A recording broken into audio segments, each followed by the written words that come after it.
এই ভিডিওটিতে আমরা দেখব লজিক্যাল ফাংশনের ক্ষেত্রে আমরা যে সূত্রগুলো ব্যবহার করি সেই সূত্রগুলো সম্পর্কে। সো প্রথমেই আমাদের আছে বুলিয়ান পোস্টুলেট অ্যান্ড লস। এগুলো হচ্ছে আমাদের বুলিয়ান পোস্টুলেট অ্যান্ড লস।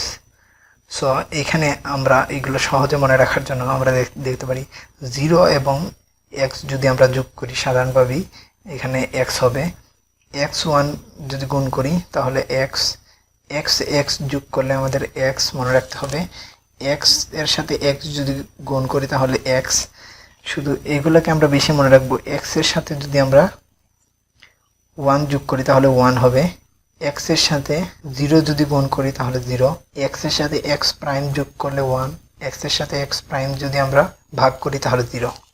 তার পরবর্তী ল হচ্ছে কমিউটেটিভ ল। এটি হচ্ছে কমিউটেটিভ ল। x প্লাস y সমান y প্লাস 1, একই কথা, যে কোনোটা আমরা লিখতে পারি। x ইন্টু y এবং y ইন্টু x একই কথা। এটি হচ্ছে কমিউটেটিভ ল। তার পরবর্তীতে হচ্ছে অ্যাসোসিয়েটিভ ল। এটি হচ্ছে অ্যাসোসিয়েটিভ ল, এখানে আছে এগুলা। তারপরে হচ্ছে তার পরবর্তীতে আছে ডিস্ট্রিবিউটিভ ল, এগুলো হচ্ছে ডিস্ট্রিবিউটিভ ল।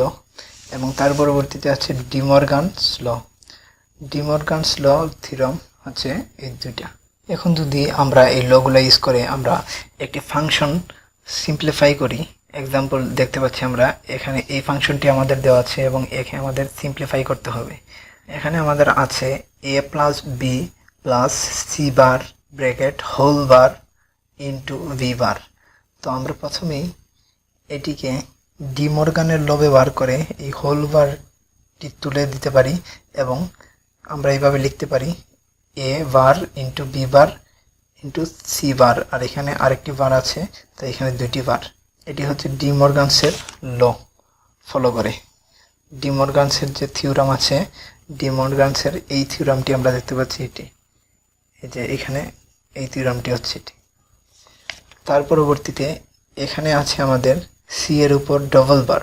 সো আমরা এখানে পোস্টুলেটের যে ল আছে সেই ল থেকে আমরা জানি, এই যে আমরা এখানে দেখতে পাচ্ছি x এর উপর ডবল বার থাকলে x হবে। সো এখানে আমাদের যেহেতু সি এর উপর ডবল বার আছে, সো এখানে আমাদের সি হয়ে যাবে। তার পরবর্তীতে আমরা দেখতে পাচ্ছি যে এটার সাথে গুণ আছে, সো আমরা এইগুলো একসাথেই লিখতে পারি। এটি হচ্ছে আমাদের কমিউটেটিভ ল। তার পরবর্তীতে এইখানে আমাদের আছে বি বার দুইটি আছে। সো আমরা দেখেছি যে দুটি যদি সেম হয় মাঝখানে ইন্টু থাকে তাহলে আমাদের একটি বসবে। আমরা এটি পোস্টুলেটে দেখেছি, এই যে আমরা পোস্টুলেটে এখানে দেখেছি x into x equal to x, যদি দুটি সেম হয় তাহলে একটি হবে। সো এখানে B bar into B bar যেহেতু আছে, সো আমাদের একটি বি বার লিখলেই হবে। সো এটি হচ্ছে আমাদের সিম্পলিফাই করা রেজাল্ট।